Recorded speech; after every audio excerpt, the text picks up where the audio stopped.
BFM Business, Intégral Bourse. Dernière ligne droite avant la clôture.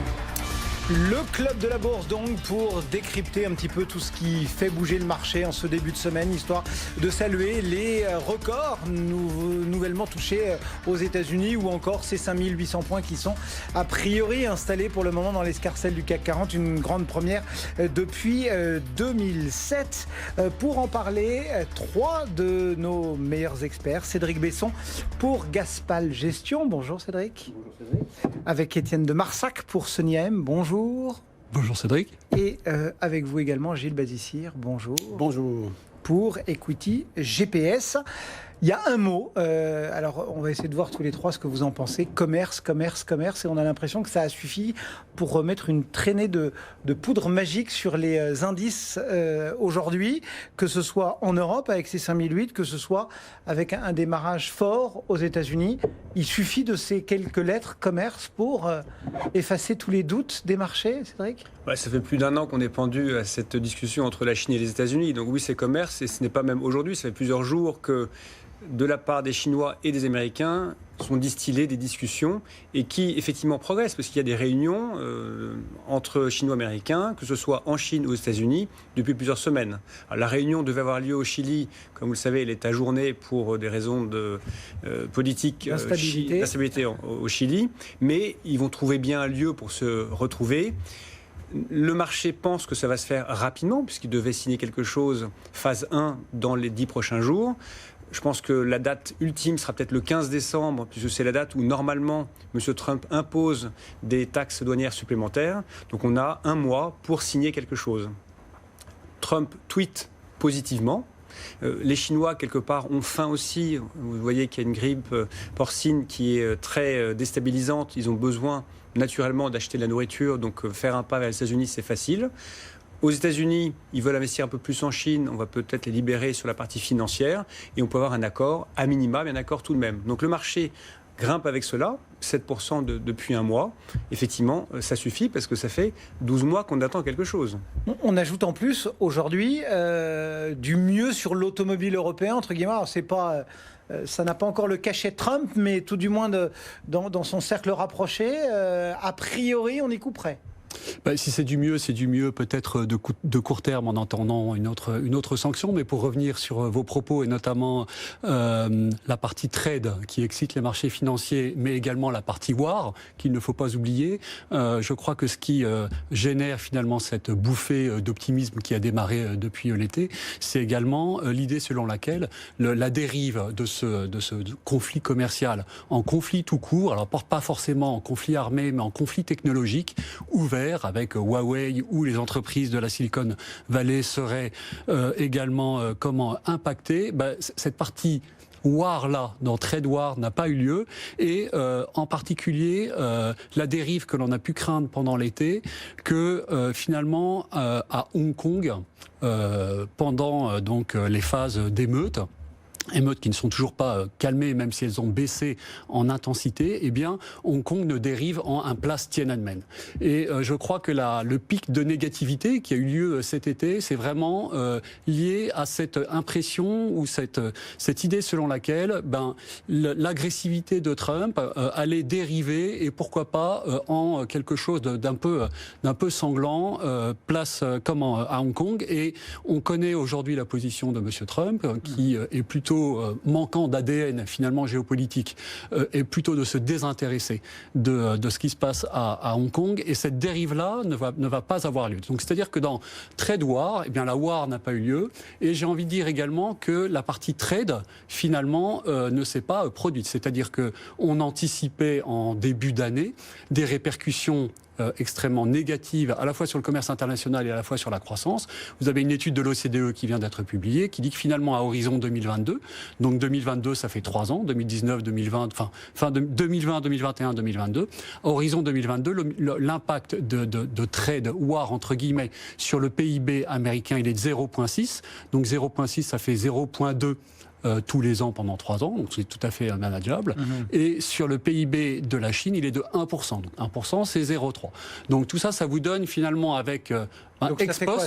Ça fait pchit, comme aurait dit Chirac ? Ex post, vous avez l'impression que premièrement, effectivement, cette guerre commerciale est reportée dans un premier temps, que deuxièmement, son impact est beaucoup plus faible que ce qu'on croyait, et donc ça fait du coup de cet accord, de mon point de vue ou de notre point de vue, un accord de dupes, parce que comme ça a été dit effectivement, finalement les parties cèdent assez peu. La Chine s'engage à acheter du soja, mais dans des proportions qui sont équivalentes à ce qu'elle a acheté jusqu'à présent ces dernières années. Donc il n'y a pas de concession à la matière qui soit véritablement importante. Ensuite, elle s'engage à acheter du porc, mais effectivement, suite à la fièvre porcine, elle est obligée de le faire. Il n'y a pas d'autres producteurs capables de compenser les 600 millions de têtes qui ont été abattues sur tout le territoire asiatique. Donc, du côté chinois, il y a peu de concessions. Et du côté américain, on ne fait qu'enlever quelque chose qui n'existait pas. C'est-à-dire qu'on enlève les tarifs du mois de décembre. Donc, finalement, c'est un accord de dupes. Éventuellement, on réintègre Huawei. Exactement. Donc, c'est un accord de dupes qui trompe personne. Mais c'est pas très grave. Les marchés financiers ont besoin un petit peu ou sont sans arrêt dans la surréaction par rapport à ce qui est vraiment tangible et matériel. Et je crois qu'on est dans un excès d'optimisme qui sera compensé en 2020 par quelques nuages politiques, on en parlera sûrement. Certainement. Du coup, Gilles, vous qui scrutez chez Equity GPS ces marchés là, pour construire vos scénarios, vous les sentez comment là, justement pris de frénésie sur ces questions de tradeware Frénésie, non. Nous, ça fait depuis la fin de l'année dernière qu'on a des ratings sur les marchés actions mondiaux très élevés. Donc pas surpris finalement de cette bonne tenue. Aujourd'hui, on est à 7,4 sur 10 sur le marché action mondial, ce qui veut dire que dans le passé, un tel rating a été suivi en moyenne par des performances positives de l'ordre de 22% en rythme annualisé à horizon 3 mois et positive dans 74% des cas. Donc en dépit de ce début de hausse, on reste constructif sur le marché des actions, en tout cas pour les investisseurs les moins risk-averse, qui font montre d'une aversion au risque action relativement normale ou relativement faible. Alors, comment on analyse cette hausse actuelle ? On analyse comme étant en fait le fait que un ressort s'était tendu préalablement et avait justifié, selon nous, des valorisations extraordinairement attractives. Donc on a eu des ratings jusqu'à 9,5 sur 10 cette année. Sur les actions mondiales. Donc c'est plus la cote de désamour passée. Historique, absolument, qui, elle, était en effet liée à 3 grands éléments mondiaux, la guerre commerciale et le climat quand même de guerre commerciale qui devenait quand même assez prégnant. Deuxièmement, les incertitudes quant à la politique de la nouvelle administration à la Fed. Et enfin, les sujets de Brexit. Je pense qu'on a eu 3 baisses des taux de la part de la Fed. Historiquement, quand on a eu 3 baisses des taux conjuguées de la Fed, ça a été suivi par des performances en moyenne assez positives en général. Donc là, clairement, le sujet est derrière nous. On n'a plus de courbe inversée aux États-Unis, ou presque plus. Et en plus, la courbe des taux remonte du côté long, ce qui vraiment est ce que recherchent tous les banquiers centraux. Donc là, de ce côté-là, on est peut-être ponctuellement, mais en tout cas pour l'instant calmé. C'est comme ça que vous le voyez. Il y a du positif du côté de la guerre commerciale qui en effet sont possiblement pas réglés de façon pérenne, mais ce qu'on peut se dire quand même, c'est quand dans une année électorale, l'administration actuelle aura intérêt à montrer des choses positives sur le plan de l'activité économique. Et donc c'est dans l'intérêt bien compris électoral de certains aux États-Unis de montrer quelque chose de positif. Justement, ces États-Unis, ils sont impactés ou pris dans la spirale de cette guerre commerciale, et puis ils ont aussi leur banque centrale. Comment est-ce qu'on perçoit justement cette réserve fédérale? Gilles nous disait, c'est vrai qu'on a été habitué là aussi au tweet de Trump pressant à chaque fois le board de se mettre au diapason de la volonté politique de la Maison-Blanche. Cédric Besson, comment est-ce que vous percevez un petit peu tout cela? Certains nous disaient tout à l'heure, il y a il y a moins de dispersion à la Fed qu'à la BCE. Donc, on va voir. On attend la toute première expression publique de Christine Lagarde tout à l'heure. Oui. En attendant, voilà, la Fed, vous la percevez comment aujourd'hui? Je pense qu'elle a fait son travail. Au début, il y avait un petit peu de bizutage, et c'est vrai que la hausse des taux de l'année dernière était malvenue, mais M. Trump avait mis son économie en surchauffe, la Fed l'a arrêté. Et après, on s'est rendu compte à quel point l'économie mondiale ralentissait ou allait ralentir. Et donc, finalement, sous la pression cachée, mais sous la pression quand même de M. Trump, Powell a fait ses 3 baisses de taux. Aujourd'hui, il n'y a pas de raison d'en faire une de plus, et c'est ce qu'il dit. Le marché anticipe une deux baisses de taux supplémentaires dans les 12 prochains mois. Donc c'est quand même assez loin. Le travail est fait. Si on regarde le mandat qui est lié à l'inflation, une inflation américaine qui est, ça dépend des indicateurs, mais entre 1,5 et 2, donc il n'y a pas de désinflation comme chez nous, pas besoin de baisser les taux, on n'est pas non plus dans une surchauffe, donc on est dans un rythme de croisière qui est normalisé, donc la Fed est là et elle se stabilise. Il n'y a pas, en termes de discours discordant d'une Fed à une autre, si on regarde les fameux dot point, il y a des écarts, c'est vrai, mais la médiane est quand même assez contenue. Donc, je pense que la Fed va... Il n'y a pas de guerre faucon-colombe, quoi. Non. Et donc, je pense que la Fed va être, dans un deuxième temps, regardée par le marché, et c'est plus la politique qui va être regardée. Donc, le travail est fait. Ce qui est à risque, et vous l'avez évoqué, c'est que les taux d'intérêt long terme commencent à remonter. On a touché un point bas autour de 1,40, 1,45, on est maintenant autour d'1,75. Il ne faut pas que ça remonte trop vite non plus, parce que ça pourrait pénaliser les investissements. Donc, elle va vérifier qu'on reste autour de 2. Mais le travail est fait et on peut saluer, après un début difficile, le travail de M. Powell. Il a encore un mandat pour 3 ans. M. Trump n'a pas nommé non plus les personnes qui vont venir accompagner son développement. Oui, le board n'est toujours pas au complet. Pas toujours au complet. Mais globalement, le travail est bien fait, ce qui rassure le marché. On a une Fed qui est là. La seule chose, c'est par rapport au cycle précédent, si l'économie passe de ralentissement à récession, c'est pas le sujet, mais les gens en parlent, on n'a plus beaucoup de munitions pour baisser ces taux. Donc le risque pourra revenir. Mais ponctuellement, on est bien. Pour vous, c'est quoi le risque de récession? Parce que certains nous disent il suffirait qu'on soit sur, grosso modo, 1% de croissance, ce qui serait donc pas une récession, pour que le candidat démocrate appuie là où ça fait mal en disant on est en récession, et entre guillemets que ça commence à résonner dans la tête de l'électeur américain. 1%, c'est le bon chiffre ou c'est pas le bon chiffre? Je pense que 1%, c'est pas assez de croissance pour que l'économie... Mais c'est pas une récession. C'est pas une... Alors, la récession, non, non, la récession, c'est 2 trimestres de suite. Est-ce que dans la tête de l'électeur américain, c'est une économie américaine qui se retrouve à 1%, c'est une récession? Non, je pense que les journaux pourront parler de récession quand il y aura 2 trimestres de suite en négatif. Il n'y aura pas de triche. Non, il n'y aura pas de triche. Étienne de Marsac. Oui, sur la Fed, écoutez, je crois que le pire est derrière nous. C'est-à-dire qu'on a quand même souffert cette année d'une communication, on peut le dire, de notre point de vue, dans les tweets de Trump, assez désastreuse. Une communication de la Fed et de Powell assez désastreuse entre le mois de décembre et aujourd'hui. Donc le mois de décembre, rappelons-nous la baisse de la balance sheet, donc de la balance de la Fed, du bilan de la Fed, et sur pilotage automatique.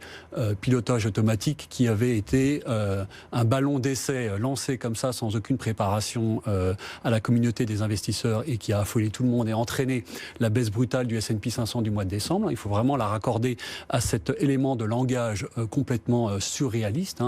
Un quantitative easing, ça ne se pilote pas de manière automatique, ça n'est pas une science exacte, il n'y a pas de robot, il n'y a pas d'algorithme. C'est vraiment une science, enfin non, c'est même pas une science, c'est une expérience qui est empirique, c'est-à-dire on y va par petits pas, aussi bien dans la phase de détente des taux, de la mise en place de mécanismes un petit peu abscons qu'on appelle le QE, le quantitative easing. Donc on y va de manière empirique et ça s'enlève de manière empirique, mais sûrement pas de manière automatique. Et récemment, le fameux mid-cycle adjustment, donc l'ajustement de mid-cycle, terminologie prononcée en juin ou en juillet par M. Powell, a mis le feu également au marché, les marchés pensant que la Fed était là pour agir de manière préemptive et pourquoi pas baisser ses taux au moins 4 fois, ou en tout cas 4 fois, et c'est ce qui était pricé cet été donc, dans les courbes des taux. Ça, donc, c'est fini. Ça, on a eu la troisième hausse des taux, la troisième baisse des taux. Le marché respire.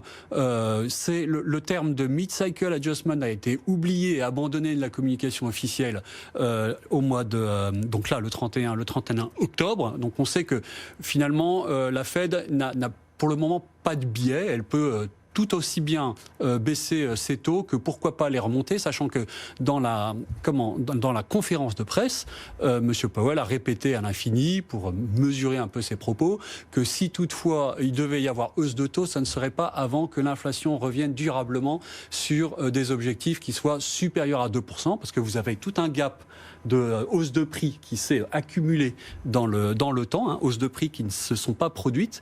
Donc vous avez un écart qu'il faut rattraper, qu'il faut combler. Donc les hausses de taux ne sont pas là avant un long moment et donc on a une manière une forward guidance qui est tout à fait homogène avec celle de la BCE, c'est-à-dire 2 banques centrales qui sont des piliers finalement de la finance internationale qui vous disent que les taux ne remonteront pas avant un bout de temps et ça suffit en effet pour à nouveau donner une piqûre de somnifère, une piqûre de liquidité aux marchés financiers, aux marchés actions, aux actifs risqués, dont la volatilité est si basse que ça devient une classe d'actifs non risqués. On choisit aujourd'hui les actions pour leurs dividendes, c'est-à-dire pour leurs coupons, et on va sur les taux pour l'appréciation en capital lorsqu'on croit que la fin du monde va arriver. Et donc on a bien une inversion assez typique des phases d'injection de liquidité de la manière de raisonner. Étienne de Marsac, donc pour Sony AM, on vous retrouve dans un instant, on marque une petite pause et c'est la suite de ce Club de la Bourse. BFM Business, Intégral Bourse, jusqu'à 18h, le Club de la Bourse. Retour au plateau avec Cédric Besson pour Gaspal Gestion, Étienne de Marsac pour Sony AM et Gilles Bazissire pour Equity GPS. On a beaucoup parlé du versant américain avec la Réserve fédérale, avec la guerre commerciale. Un petit mot aussi de la Banque centrale européenne et de Christine Lagarde qui a récupéré sa cloche la semaine dernière et qui désormais est pleinement la patronne de la Banque centrale européenne et qui tout à l'heure va faire sa première intervention. Ce sera un événement en l'honneur de Wolfgang Schäuble au Bundestag. Qu'est-ce qu'on va surveiller, Étienne de Marsac, dans les premières interventions de Christine Lagarde ? Alors Christine Lagarde, elle a été choisie d'abord pour faire de la politique, parce que c'est une politique, et donc elle nous a dit aussi qu'elle voulait qu'on comprenne mieux. Voilà, on va surveiller exactement d'abord qu'elle ait elle-même bien compris son mandat, mais ça c'est pas vraiment un sujet puisque même si certains ont été un petit peu surpris de sa candidature et de sa nomination, en fait Christine Lagarde, elle est régulièrement à Francfort et pour avoir été ministre sous Sarkozy, elle connaît très très bien l'Europe.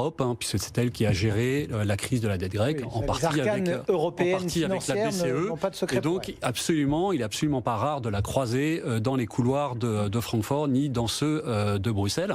Donc, je pense que le premier point, il est là, il est de vérifier qu'elle a bien une bonne compréhension de son mandat. Deuxièmement, qu'elle est sur la même ligne de conduite que celle de Draghi. Et ça ne fait pas... j'allais dire pas un pli, mais en tout cas, c'est pas un sujet, puisqu'elle s'est déjà profondément investi et a déjà profondément soutenu la politique monétaire de son prédécesseur, à savoir celle des taux négatifs. Donc c'est une personne qui, d'un point de vue non pas dogmatique, mais d'un point de vue académique, comprend, endorse, comme on dit en anglais, donc supporte tout à fait le sujet des taux négatifs, sujet qui va être prolongé. Je pense qu'on sait que cet univers de taux négatifs en zone euro, il est là pour longtemps. Après, le fait qu'elle intervienne à Francfort, c'est un symbole. Et je pense que ce symbole-là, quel est-il ? Si vous voulez, qu'il y a probablement un deal qui est en train d'être fait entre Christine Lagarde et les Allemands. Christine Lagarde qui est quand même porteuse de l'orthodoxie du FMI. Donc le FMI, c'est une politique appliquée donc en Amérique latine ou appliquée en Grèce, qui est tout à fait compatible avec l'orthodoxie monétaire allemande. Ça choque pas Donc voilà, ça choque pas, au contraire. Donc on y va, je pense, elle y va pour rassurer les Allemands de ce point de vue-là, c'est-à-dire qu'elle ne va pas pousser les États à faire de l'expansion à tout prix ou de la politique budgétaire expansionniste à tout prix, mais dans le cadre des marges prévues par le traité. Dans les cadres des marges, ça veut dire quoi? Ça veut dire de manière contracyclique. Donc quand on a les moyens, on dépense. Donc les Allemands. Et le deal, c'est probablement ça, c'est application d'une certaine orthodoxie monétaire contre non pas la possibilité, mais un engagement allemand, même si ça n'ira pas très loin en termes de montant, mais un engagement allemand de dépenser les excédents budgétaires accumulés depuis des années en contrevenant, si vous voulez, au traité, puisqu'en fait les traités vous interdisent d'être en excédent budgétaire de la même manière qu'ils vous interdisent d'être en déficit budgétaire accumulé pendant des années. Malgré tout, cette espèce d'appel qu'elle fait aux gouvernants, il avait déjà été fait par Mario Draghi. C'était, je crois, à Jackson Hole, où il leur avait dit « Moi, je vous donne du temps, mais c'est maintenant à vous de faire le boulot ». C'est un appel qui n'avait été, pour le moment, jamais entendu. Enfin, ou en tout cas, peut-être entendu, mais pas transformé. Je suis d'accord avec ce qui a été dit, c'est qu'elle ne va pas avoir beaucoup de succès dans cette démarche. Il y aura peut-être un petit peu de dépenses, mais les Allemands, déjà, avaient les capacités de relancer de l'infrastructure s'ils le souhaitaient. Le problème de l'Allemagne, c'est le problème des pays exportateurs. L'économie mondiale ralentit, ils exportent moins. Et ils ont beau relancer en interne, ça ne va pas changer de beaucoup la vie de leurs entreprises. Donc je pense que l'État allemand a raison de ne pas trop céder à la pression de Madame Lagarde. Maintenant, s'il peut faire un petit effort, ne serait-ce que pour aider l'environnement, je pense qu'ils peuvent le faire.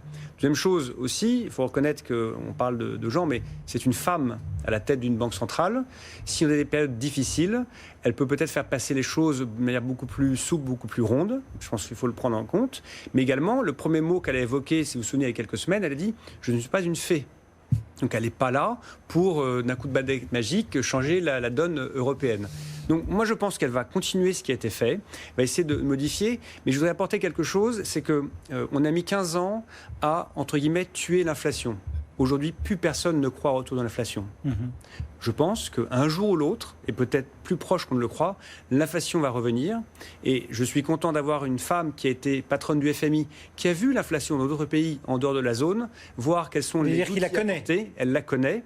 Et peut-être que dans son mandat, elle aura à confronter justement une inflation qui reviendrait et des taux négatifs qu'il faudra bouger un peu plus rapidement que possible. Donc je trouve que c'est plutôt une bonne nomination, effectivement. Gilles, votre regard, vous, sur justement qu'est-ce que vous allez attendre dans la bouche dans ces premières prises de parole?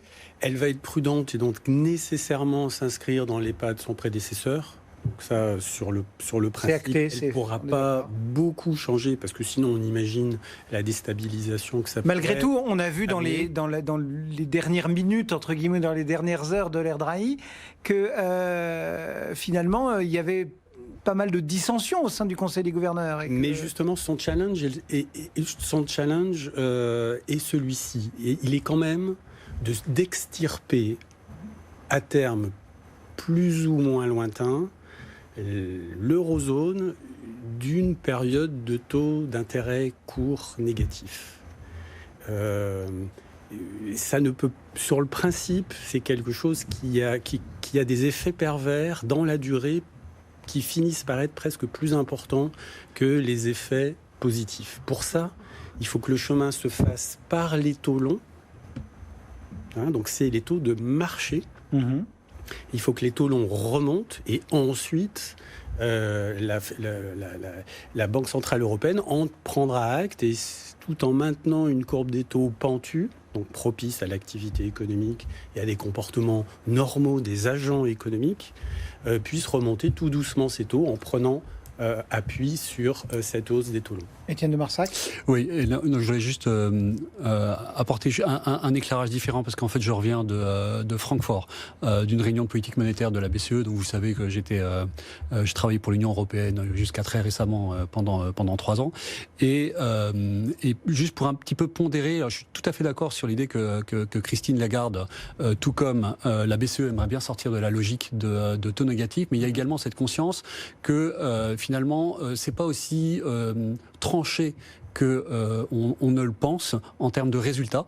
C'est-à-dire que oui, les taux négatifs ont des effets qui sont probablement désastreux sur le système bancaire. On voit bien notamment sur le système bancaire allemand, mais pour des raisons qui sont assez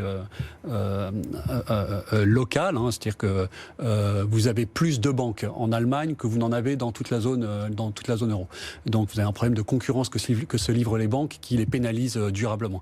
Donc le problème du système bancaire allemand, il n'est pas directement à rattacher au taux négatif. Et ce que je veux dire, c'est que lorsqu'on écoute la BCE ou la Commission européenne, elle vous explique que sur la partie du crédit octroyé aux entreprises, donc les corporates, ont énormément profité de la baisse des taux pour s'endetter ou se refinancer sur des niveaux extrêmement faibles, sur des taux à 10 ans de l'ordre de 1% pour une entreprise triple B, donc en bas de la catégorie investissement ou tout début de la catégorie high yield. C'est finalement quelque chose qui est faisable. On avait même eu cette année des taux négatifs pour quelques grands corporates.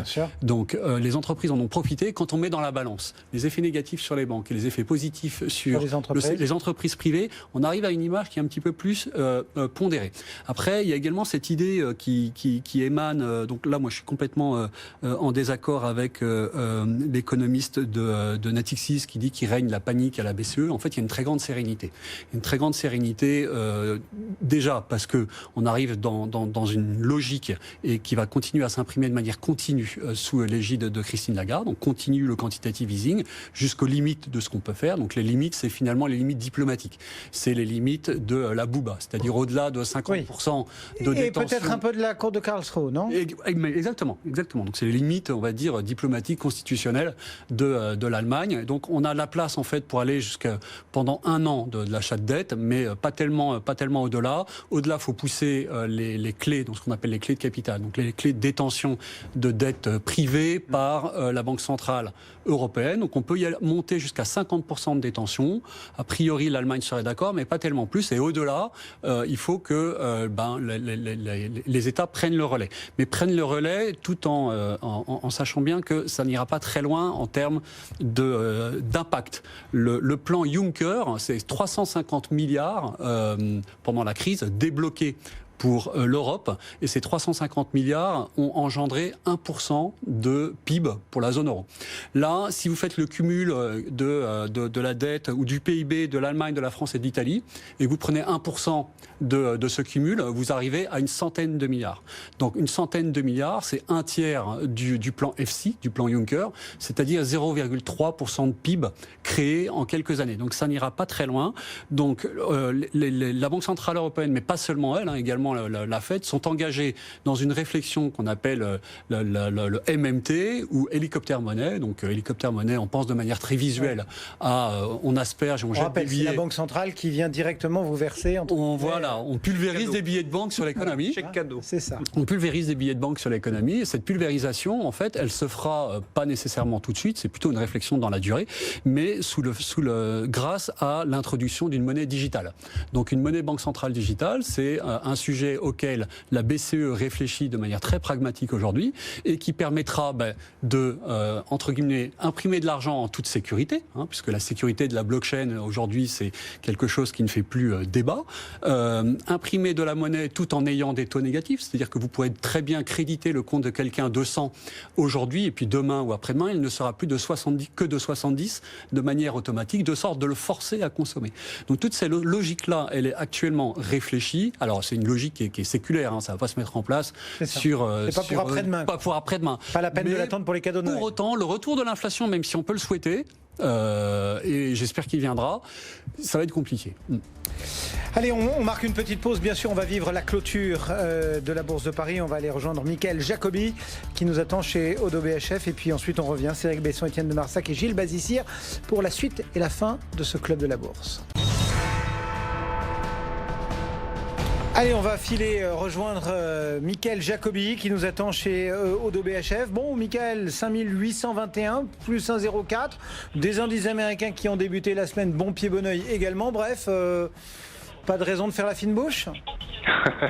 Non, on est effectivement dans un contexte où on continue d'acheter les espoirs en fait de tensions commerciales apaisées entre les États-Unis et la Chine, et effectivement on achète pas mal la cote, notamment avec les valeurs les plus exposées au commerce international, le classique combo automobile, luxe, matières premières et technologie, hein, effectivement qui progresse le plus fortement aujourd'hui, pétrolière également, hein, on a Technip qui est à plus 4,50, Arcelor à 4,19, Peugeot à 3,47, tout ça clairement dans le vert, et on achète effectivement cet espoir en fait d'arriver à un terme sur les tensions commerciales entre les États-Unis et la Chine. Oui, et entre les États-Unis et l'Europe, et notamment sur l'automobile, et voilà, cercle entre guillemets vertueux à l'échelle de la séance.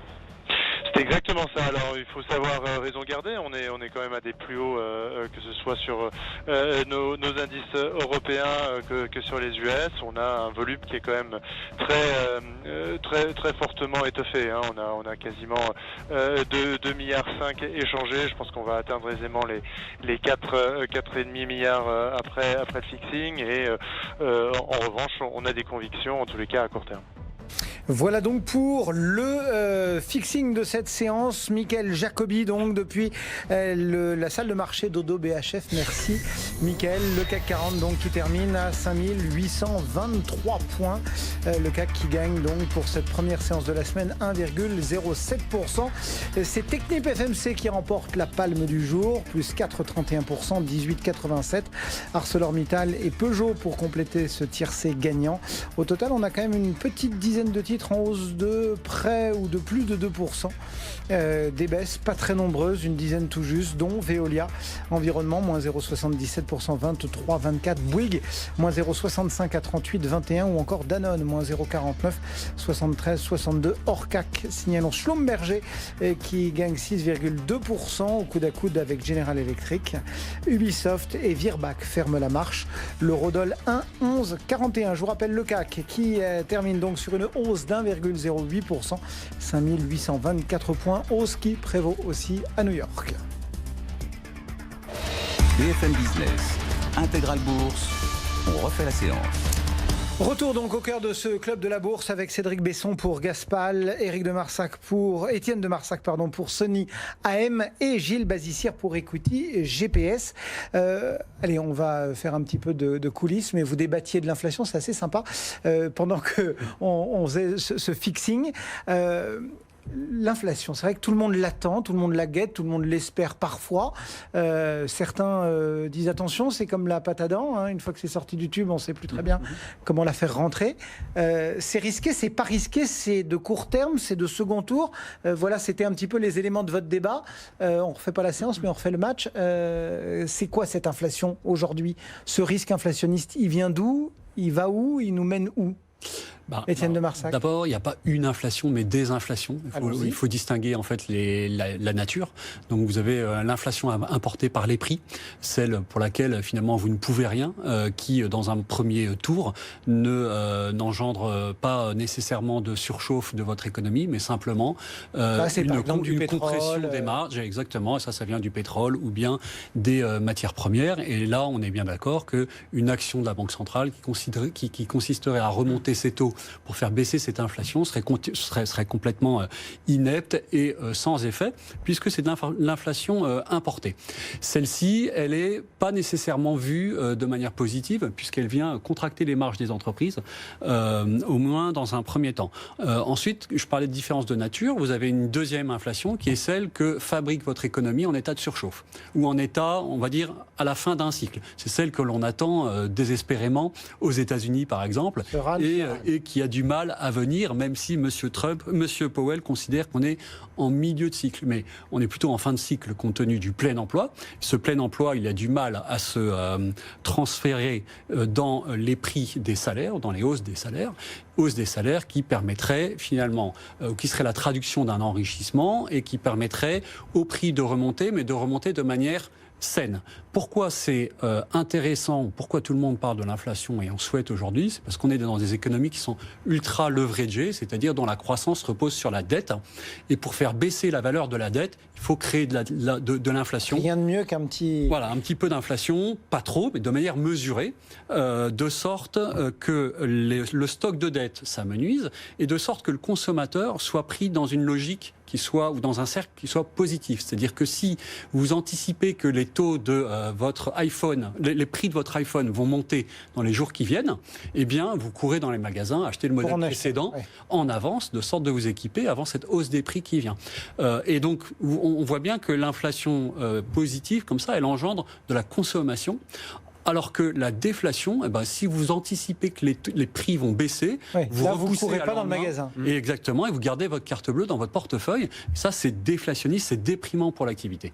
Et vous saupoudriez tout ça, Cédric Besson, d'un petit peu de fièvre porcine, histoire de justement d'amener peut-être une inflation locale sur ces marchés asiatiques, mais qui pourrait avoir un impact sur d'autres marchés ?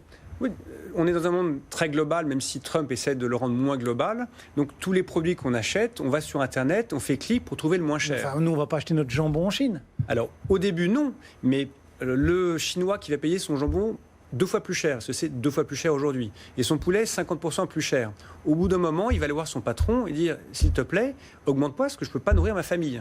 La pression sera telle que le patron va dire « Ok, je vais augmenter ». Et mécaniquement, il va augmenter ses propres prix à l'export. Et indirectement, on va se retrouver avec la hausse du prix du porc dans le prix des produits électroniques que l'on achète sur les sites Internet. Sur les grands réseaux, oui. Donc c'est peut-être assez faible, mais on a mis 15 ans à se dire qu'il y a la création monétaire, il n'y a pas d'inflation. On a compris que ce qu'on avait appris à l'école ne marchait plus. Parce qu'il y avait un outil qui était Internet, on appuyait, clic, c'était moins cher. Mais si on regarde les écarts de prix maintenant entre ce qui est en magasin et ce qui est sur Internet, il n'y a presque plus de différence. Des magasins comme la Fnac ont fait l'ajustement. Si on regarde les prix de voyage, tout est cliqué, on a les billets d'avion les moins chers. Est-ce qu'on peut imaginer demain que le prix de l'avion soit encore 30% moins cher par rapport à ce qu'il est aujourd'hui ? Non. On est au bout, je pense, de cet impact de l'électronique, d'Internet pour faire baisser les prix. Donc il suffit de peu de choses. Et pour fabriquer de l'inflation. Exactement. Alors après, est-ce qu'elle sera de second tour ou non ? Mais ça peut faire remonter ponctuellement et se reposer la question sur le bon niveau des taux d'intérêt actuellement. Du coup, c'est pas mal pour les entreprises ou pas Certainement. J'ajouterais également à ce qui vient d'être dit que tous les policy makers, les banquiers centraux, en passant par les gouvernements et les États, souhaitent un retour modéré de l'inflation. Et pour ça, les banquiers centraux ont clairement identifié récemment ne plus être contre un objectif symétrique d'inflation. C'est-à-dire, si elle dérape ponctuellement au-delà du fameux seuil de 2%, eh ben, c'est pas grave, on la laissera courir. Il faut bien voir que les marchés sont des on avait dit un peu plus ou un peu moins de 2%. Exactement. Voilà. Alors qu'au préalable, certains dans les marchés étaient persuadés d'une asymétrie très forte et pensaient que, à tort, à notre avis, que les banquiers centraux allaient tout de suite mettre la pédale sur le frein dès qu'on approcherait des 2%. Ce qui fait qu'à la fin, de toute façon, si vous êtes asymétrique d'un côté si vous êtes plafonné d'un côté et non plafonné à la baisse, de toute façon, l'espérance était tout le temps, au sens mathématique du terme, à avoir un undershoot, à être toujours en deçà des objectifs d'inflation. Ça, c'est un élément qui est assez net et je pense que Christine Lagarde va contribuer très fortement à véhiculer ce discours-là. Alors après, l'inflation a ses mystères, bien évidemment, mais toujours est-il qu'il y a je trouve qu'on commence à avoir un consensus chez tous les policymakers pour en retrouver une dose raisonnable. Juste pour terminer, avant de regarder une dernière fois les marchés et puis de conclure peut-être en disant un mot aussi avec vous trois des entreprises et puis de la façon dont il faut s'inscrire pour les mois qui viennent ou pour les semaines qui viennent dans les marchés. Le Brexit, on l'a passé par pertes et profits, là c'est fini, on n'en parle plus, on considère que Boris Johnson s'est excusé, que c'est suffisant et que finalement on va continuer à rouler notre exit tranquillement. Ouais, sur le Brexit, je pense qu'il y a deux mots-clés qui me viennent à l'esprit. C'est le hashtag Brexit fatigue et le hashtag Brexit Eternity, qui sont les deux mots-clés qui font fureur en ce moment sur Twitter.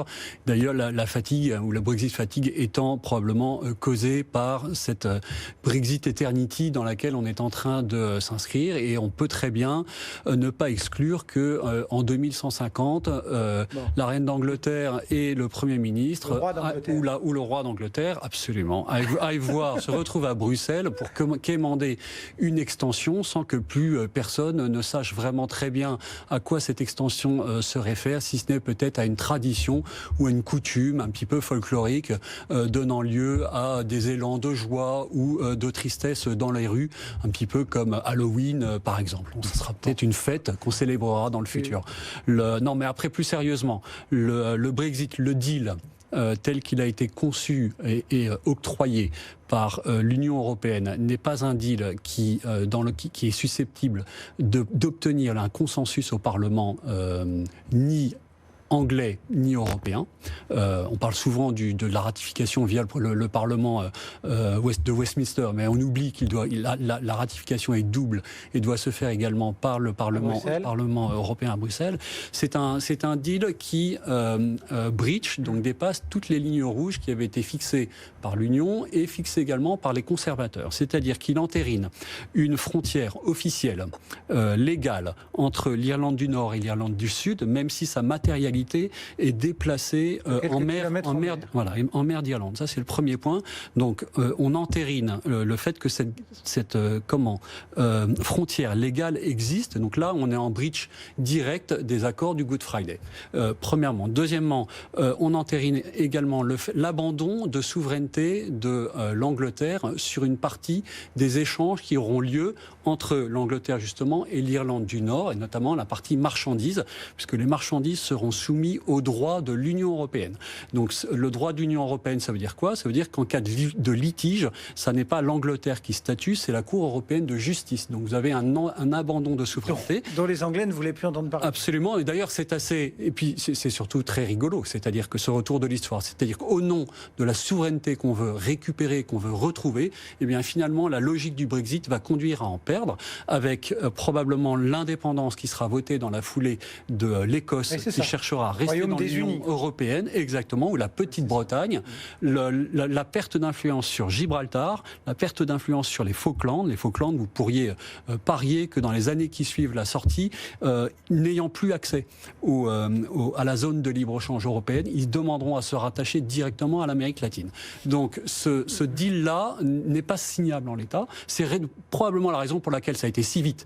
Dans ces dernières semaines, l'Europe a lâché, sachant très bien, ou faisant le pari que ça démontrait sa bonne volonté, mais ça ne permet pas de passer. Juste en quelques secondes. Moi, je pense que le Brexit a déjà eu lieu d'une certaine manière. La livre a perdu 20% depuis 4 ans. Et ça fait 4 ans que les entreprises ont eu le temps de se préparer à cet événement, quel qu'il soit. Donc si jamais il y avait une vraie sortie, ce ne serait pas gênant pour les marchés boursiers. Et je pense qu'on se focalise trop sur ce sujet-là. Mais tant pis pour eux, entre guillemets, mais le reste de l'Europe s'est quand même préparé à cet événement. Mais oui, ce sera le royaume désuni, parce que l'Irlande n'est pas réglée. C'est insolvable. Allez, une petite pause, un coup d'œil sur les marchés, puis on revient au cœur de ce club de la bourse.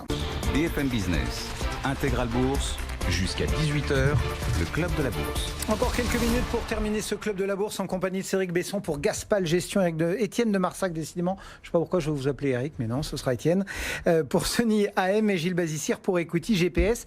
On a beaucoup parlé de macro, alors on va essayer de regarder un peu ce que nous disent les entreprises aussi, Gilles, et puis de voir du coup comment est-ce comment on va terminer cette année déjà avec un beau score et maintenant, comment est-ce que vous voyez les choses en auscultant un peu ce que nous ont dit les entreprises là?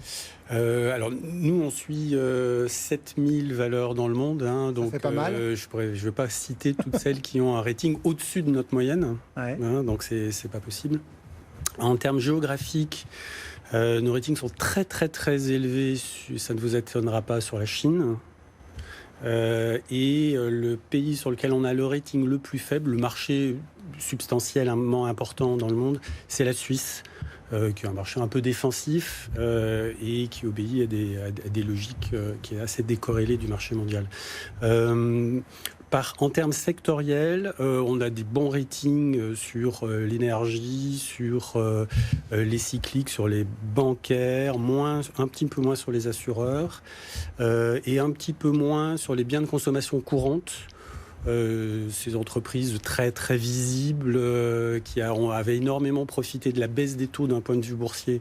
Là, nous paraissent être, sauf à celles qui ont des potentiels de croissance très particuliers, nous paraissent pas être surpondérées actuellement dans les portefeuilles. Mais c'est assez homogène. Il y aura, encore une fois, un rating de 7,4 sur 10. Ça veut dire que dans 74% des cas dans le passé, le marché était plus cher. Que dans donc pour le moment et que dans 60, ça continue et que dans d'après trois quarts des cas dans le passé, ça avait été suivi ces ratings par des performances positives sur les marchés actions. Et si on veut, on parlait de l'énergie, de l'inflation, si on veut trouver un secteur ou des valeurs qui seraient un hedge contre l'éventuelle poursuite de hausse des taux longs ou une éventuelle inflation, dans le secteur de l'énergie, de l'amont pétrolier, une valeur qu'on aime encore beaucoup, qui a toujours un très bon rating en dépit de sa performance très positive depuis 2 ans maintenant, c'est Lundin Petroleum. C'est la Rolls-Royce des pétrolières amont. C'est coté en Suède. D'accord. Et c'est basé opérationnellement en Norvège, donc dans un environnement très safe, très certain, d'une part, et d'autre part, c'est la boîte de l'amont pétrolier, en termes de production, qui a le profil de croissance de sa production le plus élevé, et une gouvernance très bonne. Voilà une idée. Cédric Besson, votre vision de fin d'année là, sur le dernier trimestre Oui, ça nous va très bien, parce que dans notre fonds Gasal Croissance Dividende, on a pas loin de 10 points de valeur pétrolière. Elles sont effectivement pas chères. Il faut être un petit peu cynique. Il y a une nouvelle introduction en bourse qui est annoncée ce week-end, qui est Aramco. Je pense que toutes les banques sont placeuses de cette opération vers ce qu'il faut pour que le baril ne chute pas dans les prochaines semaines. Ouais. Donc le secteur vit quand même avec le prix du baril. On est à 62. Tout ce qui est au-dessus de 60, c'est bon pour les valeurs. Et on pense qu'elles devraient continuer à surperformer ce qu'elles font depuis quelques jours maintenant, d'ici la fin de l'année. La deuxième chose, c'est qu'aujourd'hui, le rallye se fait avec peu d'opérateurs, c'est-à-dire que les mouvements sont des volumes faibles. Beaucoup de gens étaient inquiets, ne sont pas encore revenus sur les actions. Et j'en prends les hedge funds, qui sont quand même très actifs, ont un taux net d'exposition marché à 15%. Historiquement, ils sont plutôt autour de 30%. Donc ils ne sont pas présents. Et ce 15, ils sont net long et net short. Ils ont beaucoup de short aussi en proportion. Donc il va falloir racheter, notamment sur tous les secteurs que vous avez évoqués, qui étaient ces valeurs industrielles, cycliques et pétrolières. Donc finalement, pas mal de réacteurs pour continuer à porter le marché. Poursuite de la hausse. Pas forcément 7% d'un mois, mais poursuite de la hausse, avec une poursuite de cette rotation dans les prochaines semaines. Étienne de Marsac, pour terminer. Oui, non, j'ai pas grand-chose à rajouter. Donc là, vous savez, Sony AM, c'est plus une maison qui fait du crédit, donc on investit plutôt sur de la dette d'entreprise. Alors même si on... Oui, mais quel risque, enfin comment vous percevez le marché? Même si les mêmes logiques entre les actions et les obligations d'entreprise peuvent, ou les obligations d'État peuvent parfois se reproduire. Donc on a moins dans notre fonds, et l'un de nos fonds phares, qui est un fonds global macro, donc Sony Multi-Strategic Bonds, de choix, on va dire, sur du picking individuel, mais plus des paris sectoriels. Il y a un pari sectoriel qu'on aime bien, là, exprimé au travers d'actions, qui est le pari sur les valeurs bancaires, puisque là, vous touchez une partie de la cote qui est très sous-cotée, sous-valorisée. C'est vrai que quand on regarde les indices un petit peu comme ça de haut, on a l'impression que tout est cher. En réalité, à l'intérieur, on subdivise et on a des poches qui ont été largement massacrées, mais on le sait pourquoi, sous fond de taux négatifs. Si les courbes de taux ne se repentifient qu'un petit peu, et c'est ce que l'on voit aujourd'hui, quelques dizaines de BP, eh bien, on voit un retour des flux sur les valeurs bancaires. Et donc, on a quelques paris comme ça, du type surperformance des valeurs bancaires contre le reste de la cote, ou des valeurs de croissance exprimées d'un point de vue plutôt sectoriel que véritablement du stock picking. Eh bien, ouais. Non, et en termes de bonds, on continue à être assez positif sur le crédit, notamment le crédit de la zone européenne, puisqu'on a des facteurs techniques et des facteurs de flux qui nous permettent de penser qu'on va continuer à capturer du portage, même si les primes de risque, on est bien d'accord, sont assez compressées. Néanmoins, la baisse de la volatilité fait que vous pouvez du moins capturer de la performance, alors moins qu'avant, mais au travers des obligations d'entreprise. Merci beaucoup à tous les trois. Étienne de Marsac donc pour Sony AM, Gilles Bazissire pour Equity GPS et Céric Besson pour Gaspal Gestion. Merci d'avoir participé à ce club de la bourse. Ce CAC 40 qui termine donc sur une hausse d'1,08% pour bien démarrer la semaine à 5824 points et des places américaines qui sont sur des hausses de 0,4% pour les trois grands indices qui ont démarré sur les chapeaux de roue tout à l'heure sur de nouveaux records. Dans un instant, c'est Guillaume Paul et Karine Verniol qui vous accompagnent. BFM Business, Intégral Bourse, jusqu'à 18h, la bourse en temps réel.